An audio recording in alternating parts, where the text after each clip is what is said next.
I'm not sure the fly tying or fly fishing world really needs another October Caddis Pupa imitation, but I'm particularly fond of this one, and it's been working quite well for me this fall, especially since waters have cooled down a bit.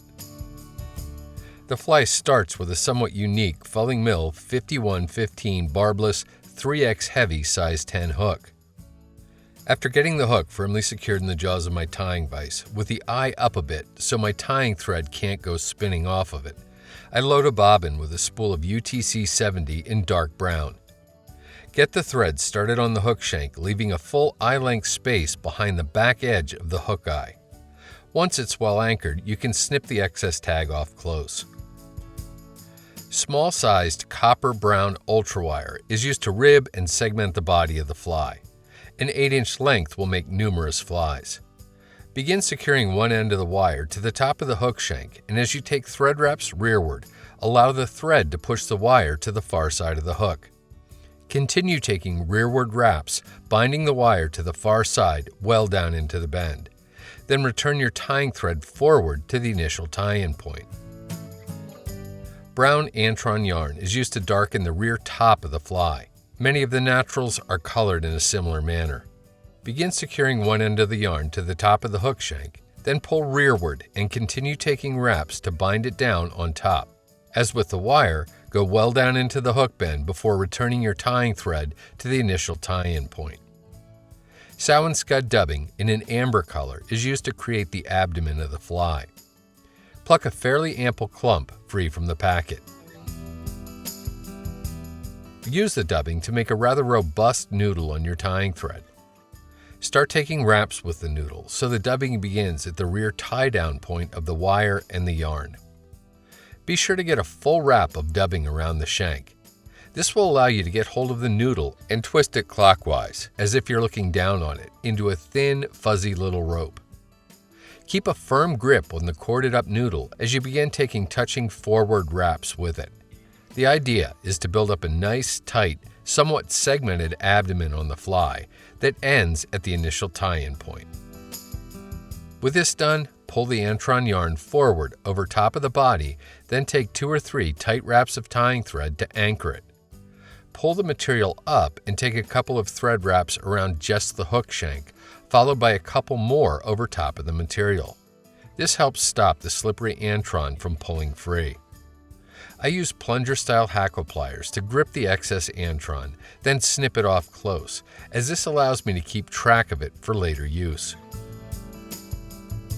Now, get hold of the wire and begin making open spiral wraps with it over top of the abdomen, to both segment the body of the fly and increase its durability. 5 or 6 turns usually looks pretty good.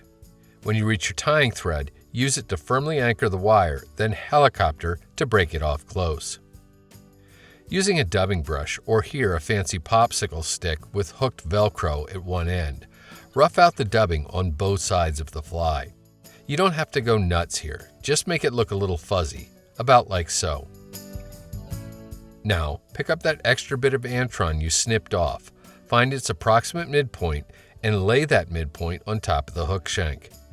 Take a couple of thread wraps to secure it, then fold the forward pointing portion back and bind it down to double the amount of material for the Wingcase. Pheasant tail colored ice dub is used for the thorax of the fly. Pull only a small amount free from the packet, then use it to produce a slender 1.5-inch long noodle on your tying thread. Take wraps with the noodle to create an abbreviated little thorax on the fly. Then pull the Wingcase over top of it and anchor it with thread wraps behind the hook eye using the same tie-down sequence as before. 2 or 3 wraps over top of the material, 2 around just the hook shank, then 2 more over top of the material. With the yarn locked down well, pull up on the excess and snip it off nice and close. The fly should now look something like this.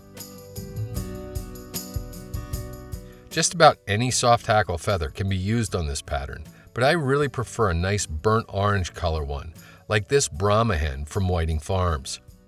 This particular offering also comes with a chickabou pelt in addition to the soft, webby hen feathers. Pluck a single well-marked feather free from the skin. Strip off most of the lower, longer fibers from both sides of the stem. you want the lowest fibers to be about a full hook in length. With the shiny or front side of the feather facing you, get hold of its very tip and gently preen down the lower fibers and hold them down. I like to brace my tying scissors against the back edge of the hook eye, which allows me to accurately cut the feather's tip into a small triangular-shaped tie-in anchor. Bind the anchor to the top of the hook shank with tight wraps of tying thread, ending with your thread at the back edge of the hook eye.